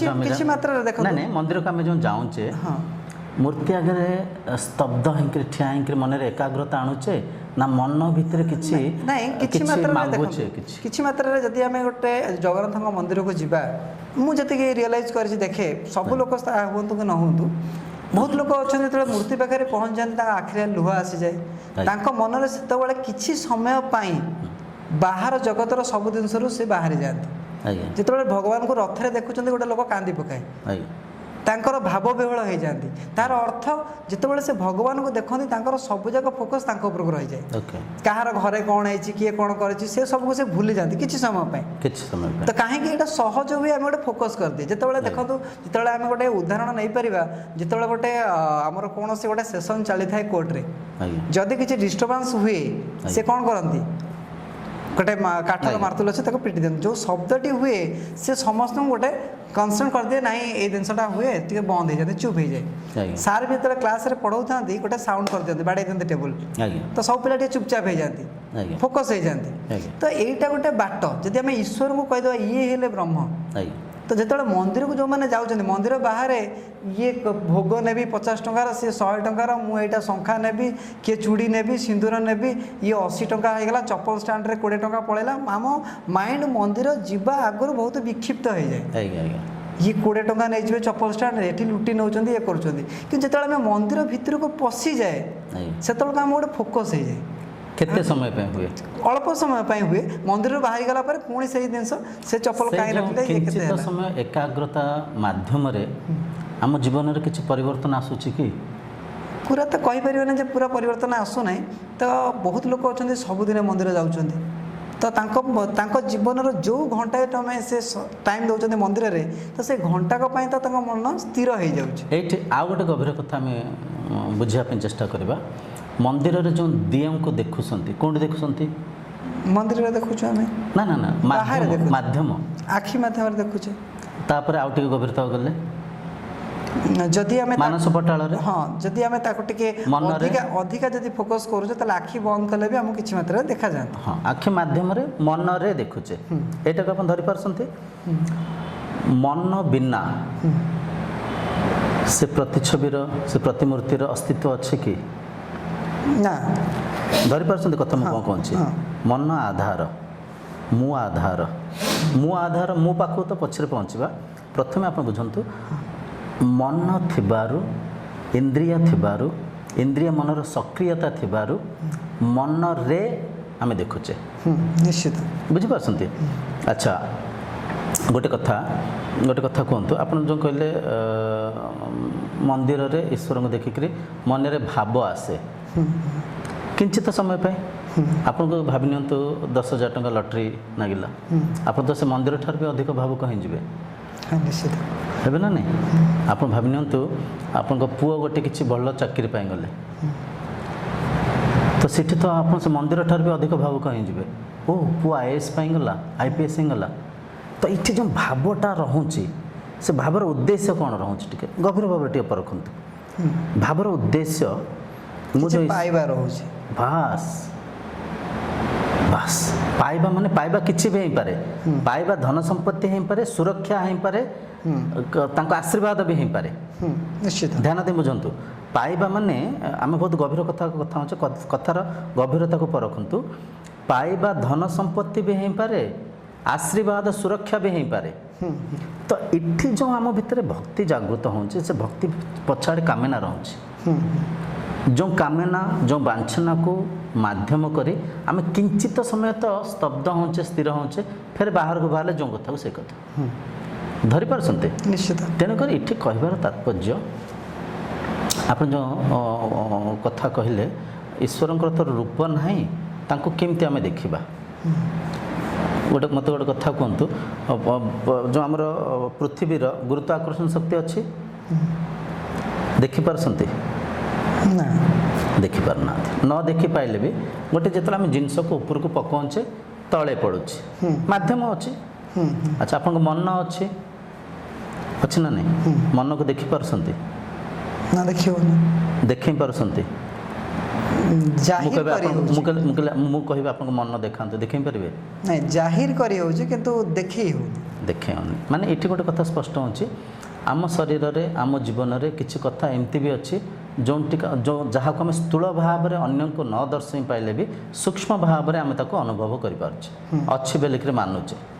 हाँ कि नहीं अच्छा आउ टिके गभीरता को आम जा आप स्वप्न देखी केबे निश्चित देखी स्वप्न को किए देखुची मु देखुची माने आपन जगह आप देखुसंती माने आखि बंद कर देखुसंती ना आखि खोला देखुसंती अच्छा तो निद्रा थे आखि निहाती बंद करके देखुछ आखि बंद रे भी अपन ताल देखि परसंती हाँ कि नहीं स्वप्न जहाँ देखती ताको व्याख्या करि पारंती अन्य को किछि मात्रा रे मन रहे किछि भूली जाय जेतिक मन रहे हां जेतिक मन रहे भाबिनंतु आपण गोटे होटल रे छेनापोड़ खाइसंती आपण अन्य को कहि पारंती आज बढ़िया स्वप्न देखली होटल रे छेनापोड़ खाइतली रामो भाई बसथिले दामो भाई सामो भाई बसथिले बढ़िया चर्चा हला कहि पारंती दैट मीन्स कोन अंतर चक्षु भी अच्छे आमर जहाँ माध्यम रे आमे अनुभव करि पारुचे स्वप्न को देखि पारुचे तो से स्वप्न को किए देखुची तांको ଆମେ ଚିହ୍ନି ପାରିବା ନା ନାହିଁ? ହଁ କି ନାହିଁ? ଆଚ୍ଛା, ସେଇ ମୁଁ ହିଁ ଜାଗ୍ରତ ଅବସ୍ଥାରେ ସଂସାରକୁ ଦେଖୁଛି। ଧରିପାରୁଛନ୍ତି? ଜାଗ୍ରତ ଅବସ୍ଥାରେ ଆମେ ଯେଉଁ ସଂସାରକୁ ଦେଖୁଛେ, ଆପଣ କହିଲେ ଦିଅଙ୍କ ଦର୍ଶନ କରୁଛେ, ଟିକେ ପୂର୍ବରୁ ଆମେ ବୁଝିବା ପାଇଁ ଚେଷ୍ଟା କରୁଥିଲେ ଦିଅଙ୍କ ଦର୍ଶନ କେଉଁଠି କରୁଛେ, କାହା ଭିତରେ କରୁଛେ, କିଏ କରୁଛି? ଧରିପାରୁଛନ୍ତି? ସ୍ଥୂଳରୁ ସୂକ୍ଷ୍ମ ଆଡ଼କୁ ଯାଆନ୍ତୁ, ଧରିପାରିବେ କଥାର ଉଦ୍ଦେଶ୍ୟକୁ, ଚର୍ଚ୍ଚାକୁ ବୁଝିପାରିବେ। ସ୍ଥୂଳ ରୂପକୁ ଚକ୍ଷୁ ମାଧ୍ୟମରେ ମନ ଦ୍ୱାରା ମୁଁ ଅନୁଭବ କରୁଛି। ସ୍ୱପ୍ନ ସଂସାରକୁ ସୂକ୍ଷ୍ମ ଶରୀରରେ ମନ ମାଧ୍ୟମରେ ମୁଁ ଦେଖୁଛି। ଦ୍ୟାଟ୍ ମିନ୍ସ ମୁଁ ଭିତରେ ଅଛି, ମୁଁ ବାହାରେ ନାହିଁ। ମନକୁ ଯଦି ଆମେ ଗୋଟେ ପରଦା ରୂପରେ ଦେଖିବା, ଗୋଟେ ପରଦା ଭାବି ନିଅନ୍ତୁ ମନକୁ, ସେଇ ପରଦା ରୂପକ ମନ ଉପରେ ବାହାର ଜିନିଷ ପ୍ରତିବିମ୍ବିତ ହେଉଛି, ବିଚାର ମଧ୍ୟ ପ୍ରତିବିମ୍ବିତ ହେଉଛି, କିନ୍ତୁ ସେ ପରଦାକୁ ଯେଉଁ ଦ୍ରଷ୍ଟା, ଯେଉଁ ଆତ୍ମା, ଯେଉଁ ସାକ୍ଷୀ ଦେଖୁଛନ୍ତି, ଯେଉଁ ମୁଁ ଦେଖୁଛି, ସେ ପରଦା ଠାରୁ ଭିନ୍ନ ଅଛି ନା ନାହିଁ? ନିଶ୍ଚିତ। ଧରିପାରୁଛନ୍ତି? ତେଣୁକରି ସେ ମୁଁ ପାଖରେ ପହଞ୍ଚିବା ପାଇଁ ହେଲେ ଅନ୍ତର୍ଧ୍ୟାନ ହେବାକୁ ପଡ଼ିବ, ଅନ୍ତର୍ଚକ୍ଷୁକୁ ଜାଗୃତ କରିବାକୁ ପଡ଼ିବ, ବାହାରେ ନୁହଁ ଭିତରକୁ ଯିବାକୁ ପଡ଼ିବ। ଧରିପାରୁଛନ୍ତି ମୋ କଥାକୁ? ଏଠି ହେଉଛି କ'ଣ, ଭୌତିକ ପୂଜାରେ ଆମେ ସେ ବାହାରେ ରହିଯାଉଛେ, ସେ ସକାମ ଭକ୍ତିରେ ରହିଯାଉଛେ। ଏକାଗ୍ରତା ଆସୁଛି, ଆପଣ ଯେଉଁ କହିଲେ ଭଗବାନଙ୍କୁ ଦେଖିକି କାନ୍ଦି ପକାନ୍ତି, ସେ କାନ୍ଦିବା ପଛଆଡ଼େ ବିଭିନ୍ନ କାରଣ ଥାଏ। କାହାର ଭୌତିକ ବସ୍ତୁ ପଦାର୍ଥ ଥାଇପାରେ, କାହାର ଈଶ୍ୱର ମୋତେ ସୁରକ୍ଷା ଦେବେ, ମୋତେ ମାନେ କଷ୍ଟରୁ ଦୁଃଖରୁ ଦୂରେଇବେ, କିଛି ବି ଭାବ ଥାଇପାରେ। କିନ୍ତୁ ଏଠି ସତ୍ୟକୁ ଆ ମାଧ୍ୟମରେ ଆମେ ଚିହ୍ନି ପାରିବା କି? ଦ୍ରଷ୍ଟାଙ୍କ ପାଖରେ ପହଞ୍ଚି ପାରିବା କି? ଦୃଶ୍ୟରେ ହିଁ ରହିଯାଉଛେ। ହଁ, ଦୃଶ୍ୟରେ ହିଁ ରହିଯାଉଛି, ଦ୍ରଷ୍ଟାଙ୍କ ପାଖରେ ପହଞ୍ଚି ପାରୁନି। ସେଥିପାଇଁ ସେଟା କ୍ଷୀଣସ୍ଥାୟୀ ରହୁଛି, କ୍ଷୀଣସ୍ଥାୟୀ ରହୁଛି, ଶାଶ୍ୱତ ରହୁନି। ନା ଜୀବନରେ ପରିବର୍ତ୍ତନ ହେଉଛି, ନା ଆଚରଣରେ ପରିବର୍ତ୍ତନ ହେଉଛି, ନା ଦୂଷିତ ମନକୁ ଆମେ ପ୍ରଦୂଷିତ ମନକୁ ପରିବର୍ତ୍ତନ କରୁଛେ, କିଛି ଲାଭରେ ଲାଭାନ୍ୱିତ ହୋଇପାରୁନି। ତେଣୁକରି ଯେତେବେଳେ ଆମେ ବୈଦିକ ପରମ୍ପରାକୁ ଆଚରଣ କରିବା, ବିଧିବତ ସାଧନା କରିବା, ଦେଖନ୍ତୁ ଅସଲି ସାଧନାରେ ଆପଣଙ୍କୁ ଫୁଲ ଫଳ ନୈବେଦ୍ୟ ଧୂପ ଦୀପ କିଛି ଆବଶ୍ୟକ ନାହିଁ, କିଛି ଆବଶ୍ୟକ ନାହିଁ। କାହିଁକିନା ବହୁତ ସାଧନା ବହୁତ ସହଜ, ବହୁତ ସାଧାରଣ, ଯାହାକୁ ଆମେ ଜଟିଳ କରିଦେଇଛେ। ବୁଝିପାରୁଛନ୍ତି? ଘରେ ବସିକରି ଘରକୁ ମନ୍ଦିର କରିପାରିବେ, ଶରୀର ମନ୍ଦିର, ମନ ଗର୍ଭଗୃହ, ଆତ୍ମା ହିଁ ଈଶ୍ୱର। ତେଣୁକରି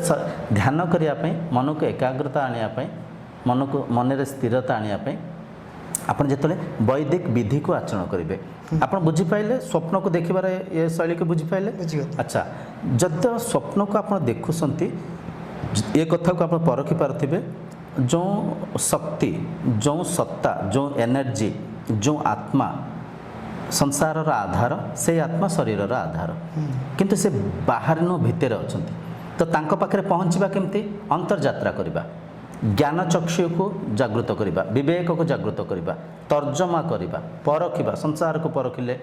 ଶରୀରକୁ ପରଖିଲେ, ଇନ୍ଦ୍ରିୟ ମନର ଅସ୍ଥିରତାକୁ ଚଞ୍ଚଳତାକୁ ପରଖିଲେ, ତାଙ୍କୁ ଶାନ୍ତ କଲେ, ନିୟନ୍ତ୍ରଣ କଲେ, ତାପରେ ମନକୁ ସମାହିତ କଲେ ଆତ୍ମା ସାଙ୍ଗରେ। ଯେଉଁ ଧ୍ୟାନ ମାର୍ଗ ଆମେ ଟିକେ ପୂର୍ବରୁ ଚର୍ଚ୍ଚା ହେଉଥିଲେ, ତ ଧ୍ୟାନ ମାର୍ଗ ସହଜ ସରଳ, କୌଣସି ଭୌତିକ ବସ୍ତୁ ପଦାର୍ଥ, ଧନ ସମ୍ପତ୍ତି, ଦକ୍ଷିଣା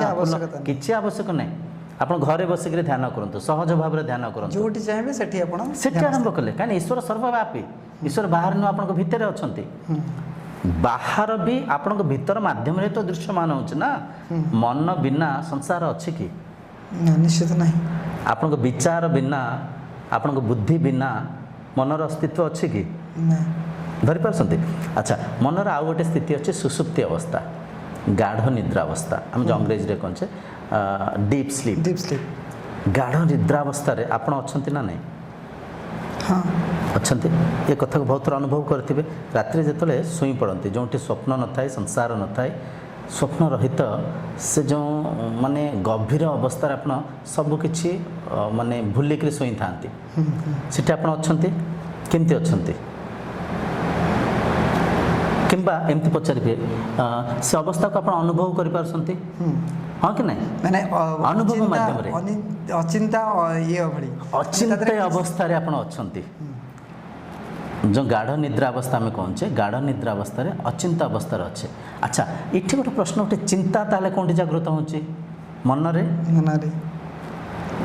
ଯଦି ଦୁଃଖ ମନରେ ଜାଗ୍ରତ ହେଉଛି, ତାହେଲେ ସୁଖ ବି କେଉଁଠି ଜାଗ୍ରତ ହେଉଛି? ମନରେ। ବୁଝିପାରୁଛନ୍ତି? ମନ ଅଛି ତ ଦୁଃଖ ସୁଖ ଅଛି, ମନ ନାହିଁ ତ କେବଳ ମୁଁ ଅଛି। ଆଉ ଦୁଃଖ ସୁଖ ଏସବୁ ବାଛ ବିଚାର ନାହିଁ। ଧରିପାରୁଛନ୍ତି ସୂକ୍ଷ୍ମ କଥା, ବହୁତ ସୂକ୍ଷ୍ମ କଥା ଧରିପାରୁଛନ୍ତି ତ ଯେତେବେଳେ ଏଇଟା ଏକ ଅନୁଭବ, ଏଇଟା ଗୋଟେ ଅନୁଭବ ମାଧ୍ୟମରେ ଆମେ ଚିହ୍ନି ପାରୁଛେ ନିରାକାରକୁ, ବୁଝିପାରୁଛନ୍ତି। ଏମିତି ତ ମନକୁ ଅନ୍ୟକୁ ଦର୍ଶାଇ ହେବନି। ମନଠାରୁ ସୂକ୍ଷ୍ମ ହେଲେ ଆତ୍ମା, ମନର ଆଧାର ହେଲେ ଆତ୍ମା, ଆତ୍ମା ପଞ୍ଚଭୂତର ଆଧାର। ଆଉ ଆତ୍ମା କୌଣସି ବସ୍ତୁ ନୁହନ୍ତି, ଆତ୍ମା ହେଲେ ବିଷୟ। ବିଷୟକୁ ବିଷୟ ସାଙ୍ଗରେ ସମାହିତ ହେଇକରି ତାଙ୍କୁ ଚିହ୍ନିବେ। ମୋତେ ଗୋଟେ କଥା କୁହନ୍ତୁ, ଏଠି ଆଲୋକ ଅଛି, ଅଛି, ଦେଖାନ୍ତୁ ମୋତେ କେଉଁଠି ଅଛି। ଆଲୋକ ରିଫ୍ଲେକ୍ସନ୍ ହେଲେ ଆମେ ବସ୍ତୁକୁ ଦେଖିପାରୁଛେ। ବସ୍ତୁକୁ ଦେଖିବା ମାଧ୍ୟମରେ ଆମେ ବୁଝିପାରୁଛେ ଆଲୋକ ଅଛି, ଆଲୋକ ହେଲା ଆଧାର। କିନ୍ତୁ ଆଲୋକକୁ ଆମେ ପଏଣ୍ଟ ଅଫ୍ କରିକି ଦେଖାଇ ପାରିବାନି ଏଇଠି ଅଛି ସେଇଠି ଅଛି ବୋଲି। ଠିକ୍ ସେମିତି ବିଷୟ ରୂପକ ଆତ୍ମା ଥିବାରୁ ଆତ୍ମାର ଆଧାରରେ ମନ ମନନ ଚିନ୍ତନ କରୁଛି, ଆତ୍ମାର ଆଧାରରେ ପ୍ରାଣଶକ୍ତି ପରିଚାଳନା ହେଉଛି, ବୁଝିପାରୁଛନ୍ତି। ଆଚ୍ଛା, ଆପଣ ଯେଉଁ କହିଲେ କେମିତି ଚିହ୍ନିବା, ଏମିତି ଚିହ୍ନିବା ତର୍ଜମା କରିକିରି ଗୁରୁଙ୍କ ମାଧ୍ୟମରେ। କେନ ଉପନିଷଦରେ ଶିଷ୍ୟ ଗୁରୁଙ୍କୁ ପ୍ରଶ୍ନ ପଚାରିବେ, କେନେ ଶୀତମ୍ ପତତି ପ୍ରେଷିତମ୍ ମନଃ, କେନେ ପ୍ରାଣ ପ୍ରଥମ ପ୍ରେତିୟୁକ୍ତ, କେନେ ଶୀତମ୍ वाचमीमां वदन्ति, चक्षु श्रोत्र को देव युनक्ति। हे गुरुदेव, ये मन कौ शक्ति आधार रे मनन चिंतन करुछि, मनरे जो विचार जागृत होउछि से विचार को कौन शक्ति देखुसंती। केने शीतम पतति प्रेषितम मनः, केने प्राण प्रथम प्रेतियुक्त। ये प्राण शक्ति कौन शक्तिर आधार रे परिचालन होउछि। देखंतु केते बड़ गभीर कथा। आमे भाबुछे प्राण पळेला सब किछ सरीगला, किंतु प्राणर आधार भी अछंती आत्मा। ये तुंड कौन शक्ति को आधार करके उच्चारण करुछि, आखि कान को कौन देवता विनियोग करसंती। एटा तर्जमा, एटा पूजा, एटा असली आध्यात्मिकता। ये सब काम करूछंती काहा निर्देश रे, काहा निर्देश रे। उत्तर गुरु दौसंती, श्रोत्रस्य श्रोत्रा मनसो मनोया, वाचो वाचो सौ प्राणस्य प्राण, चक्षु चक्षु अतिमृत्य धीरा, प्रेतात्म लोकाम अमृतम भवन्तु। से कानर कान, मनर मन, श्रोत्र से श्रोता, मनसो मनय, प्राणस्य प्राण से प्राणर प्राण, चक्षु से चक्षु से चक्षुर चक्षु, माने से शक्ति चक्षु को विनियोग करुसंती। से शक्ति माध्यम रे प्राण परिचालन होउची, से शक्ति को आधार करके मन मनन चिंतन करुची। जो शक्ति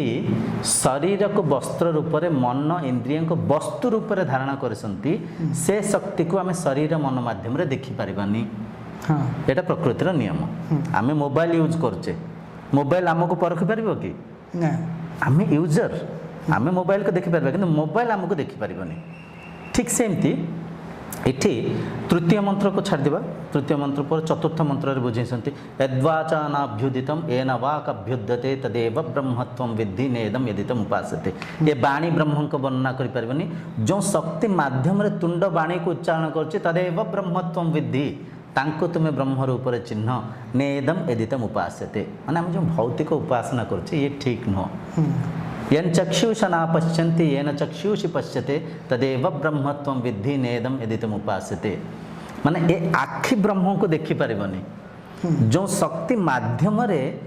ये चक्षु वस्तु पदार्थ को देखि पारुछि, से शक्ति को तदेव ब्रह्मत्वं विद्धि, से शक्ति को तुम्हें ब्रह्म रूप रे मान चिन्ह। आ देखंतु केन उपनिषद प्रत्येक मंत्र गोटे कथा कह जाए, नेदम एदितम उपास्यते, नेदम एदितम उपास्यते, नेदम एदितम उपास्यते। आर गभीर अर्थ हेउछि तुम जो बाहर उपासना करुच, ये उपासना नुह, ये उपासना नुह, ये पूजा नुह। वेद आमको बुझाऊँच, किंतु ज्ञानर अभाव, सटीक मार्गदर्शनर अभाव आम भौतिक पूजा कर चलीचे। आ मनीष मन अहंकार थाए, जहाँ करूता से यही सत्य मानी था, ठीक दर्शापी सर्व खलविदम ब्रह्मर व्याख्या करूता। साढ़े सर्व खलविदम ब्रह्म कहते, मंदिर बाहर के शुकुआ खाऊँ, माछ खाऊँ, छेली काटुंट। ना ये आ गोटे क्वेश्चन आसे जमी आप कहले जे ये सब जिनस को जे मार्गदर्शन करेंगे जड़े मार्गदर्शित गुरु दरकार। तो ये गुरु आम क्या कहवा, जो आध्यात्मिक तो ये बहुत गुरु अच्छा से माने विभिन्न विभिन्न कथा कहते, विभिन्न विभिन्न तांको हिसाब से पथ निर्धारण करुँच। तो उपयुक्त गुरु आम कौट पाइबा, आ से जो क्या आम विश्वास करवा जे ये ही जहाँ कहते ठीक कहते आम आंको अनुसरण करवा। ଦେଖନ୍ତୁ ପ୍ରାଥମିକ ଦଶାରେ ତ ଆମେ ଉପଯୁକ୍ତ ଗୁରୁଙ୍କ ପାଖରେ ପହଞ୍ଚି ପାରିବାନି, କିନ୍ତୁ ଆମ ଆଖପାଖରେ ଯିଏ ଗୁରୁ ଅଛନ୍ତି, ଯିଏ ପ୍ରଚାର ପ୍ରସାର କରୁଛନ୍ତି, ସର୍ବପ୍ରଥମେ ଆମେ ତାଙ୍କ ସାହାରା ନେବା। ଦ୍ୱିତୀୟ ଆମେ ଟିକେ ଶାସ୍ତ୍ର ପଢ଼ିବା, ଭଗବତ ଗୀତା ଉପନିଷଦ ପଢ଼ିବା, ସେ ଶାସ୍ତ୍ରରେ ଈଶ୍ୱରଙ୍କ ବର୍ଣ୍ଣନା କେମିତି ଅଛି, କ'ଣ ଅଛି ତାକୁ ଟିକେ ବୁଝିବା। ଗୁରୁ ଆମକୁ ଯେଉଁ ବ୍ୟାଖ୍ୟା କରୁଛନ୍ତି ଆମେ ଅନ୍ଧବିଶ୍ୱାସରେ ମାନିବାନି, ତାକୁ ଟିକେ ତର୍ଜମା କରିବା। ଯେମିତି ଟିକେ ପୂର୍ବରୁ ଆମେ ଜଣେ କହିଲେ ମୂର୍ତ୍ତି ଈଶ୍ୱର, ତାହେଲେ ମୂର୍ତ୍ତି ଈଶ୍ୱର କେମିତି? ମୂର୍ତ୍ତିକୁ ତ ଆମେ ନିର୍ମାଣ କରିଛେ। ସେଠି ଫେର ଉତ୍ତର ଦେବେ ଆମେ ପ୍ରାଣ ପ୍ରତିଷ୍ଠା କରିଛେ। ଯଦି ପ୍ରାଣ ପ୍ରତିଷ୍ଠା କରିଛେ ତ ଯିଏ ପ୍ରାଣ ପ୍ରତିଷ୍ଠା କରିଛନ୍ତି ତାଙ୍କୁ ପୂଜିବା, ଯାହାକୁ କରିଛନ୍ତି କାହିଁ ପୂଜିବା? ନିରିଧ୍ୟାସନ କୁହନ୍ତି। ବାରମ୍ବାର ପ୍ରଶ୍ନ ପଚାରିଲେ ଯଦି ଆପଣଙ୍କ ମନରେ କିଛି ସ୍ପଷ୍ଟତା ଆସିଲା, ଆଉ ଦ୍ୱିତୀୟ ଗୁରୁ ଯଦି ଆପଣଙ୍କୁ ନିଜକୁ କେନ୍ଦ୍ରବିନ୍ଦୁ କରିକି ସବୁ ଶିଖାଉଛନ୍ତି, ବୁଝିପାରୁଛନ୍ତି? ଈଶ୍ୱର ଆଧ୍ୟାତ୍ମିକତାରେ ଆମେ ଯୋଡ଼ି ହେଇଛେ କାହିଁକି? ନିଜର ଆନନ୍ଦ ପାଇଁ, ନିଜର ଶାନ୍ତି ପାଇଁ, ନିଜର ସୁଖ ପାଇଁ, ନିଜର ତର୍ଜମା ପାଇଁ, ନିଜର ଆତ୍ମତତ୍ତ୍ୱକୁ ଚିହ୍ନିବା ପାଇଁ। ତେଣୁକରି ନିଜକୁ କେନ୍ଦ୍ରବିନ୍ଦୁ କରି ଯଦି ଚିହ୍ନାଉଛନ୍ତି, ବୁଝାଉଛନ୍ତି, ବିବେକୀ ହେଇକି ସବୁ କଥାକୁ ପରଖିବା। ଯେଉଁଠି ହୃଦୟସ୍ପର୍ଶୀ ହେବନି ଶାସ୍ତ୍ରକୁ ପଢ଼ିକି ତା ସାଙ୍ଗରେ ତୁଳନା କରିବା। ତାପରେ ଧୀରେ ଧୀରେ ଆମେ ତତ୍ତ୍ୱଜ୍ଞାନୀ ଗୁରୁଙ୍କ ପାଖରେ ପହଞ୍ଚି ପାରିବା, ସେ ଗୁରୁଙ୍କ ସାହାରା ନେଇପାରିବା, ଆଉ ମୁକ୍ତି ମୋକ୍ଷ ନିର୍ବାଣ ପ୍ରାପ୍ତି କରିପାରିବା। ଏତେ ସବୁ ଜିନିଷ ଅଛି। ସାଧନାରେ ବହୁତ ତ୍ରୁଟି ଅଛି। ସାଧନାକୁ ସ୍ୱାର୍ଥ ପାଇଁ ବିନିଯୋଗ କରାଯାଉଛି, ସାଧନାକୁ ଇନ୍ଦ୍ରିୟ ସୁଖ ପାଇଁ ପରିବର୍ତ୍ତନ କରାଦିଆଯାଇଛି। ତ ଆମ ସମସ୍ତଙ୍କୁ ବିବେକ ହେଇକି ଯଦି ଆମେ ଗୀତା ପଢ଼ିବା, ବିବେକକୁ ଜାଗୃତ କରିବା, ଈଶ୍ୱର ଏକ, ସେ ସମସ୍ତଙ୍କ ଭିତରେ ଅଛନ୍ତି, ସେ ମୋ ଭିତରେ ଅଛନ୍ତି। ତ ଏଥିରୁ ଗୋଟିଏ କଥା ଆମେ କହିପାରିବା ଆଜ୍ଞା ଯେ ଯଦି ଆମେ ବ୍ରହ୍ମଜ୍ଞାନକୁ ଜାଣିବା ବା ତାକୁ ଆମେ ବୁଝିବା ପାଇଁ ଚେଷ୍ଟା କରିବା ବା ସେଇ ପଥରେ ଯିବା, ତ ଆମକୁ ପ୍ରାଥମିକ ସ୍ତରରେ ନିଜକୁ ଟିକେ ମାର୍ଜିତ କରିବା। ଘରେ ସବୁଠୁ ସହଜ ବାଟ କିଛି ଧର୍ମ ଅନୁଧ୍ୟାନ କରିବା, ଯେମିତି ଗୀତା ପାଠ କରିବା, ତାପରେ କିଛି ଉପନିଷଦ ୟାକୁ ଆଗ ପଢ଼ିବା, କିଛି ନିଜର କିଛି ଜ୍ଞାନ ଅର୍ଜନ କରିବା, ତାପରେ କିଛି ସେଇଭଳି ଗୁରୁ ଯେଉଁମାନେ ଅଛନ୍ତି ତାଙ୍କଠୁ ଆମେ ପରାମର୍ଶ ନେବା। ତ ଏଇ ଯେଉଁଟା ରହିଲା, ଆକୁ ଆମେ ଯେଉଁ ଘରେ ଯେଉଁ ଗୀତା ପାଠ କରିବା କି ସେ କରିବା, ତାକୁ କେମିତି କ'ଣ କରିବା? ତାର ବି କିଛି ନିୟମ ବିଧି ଥିବ, ଯଦି ଆମେ ଗୀତାକୁ କେତେବେଳେ ପଢ଼ିବା, କେମିତି ପଢ଼ିବା? ଦେଖନ୍ତୁ ମୋ ମତରେ ତ କିଛି କୌଣସି ସମୟ ନାହିଁ।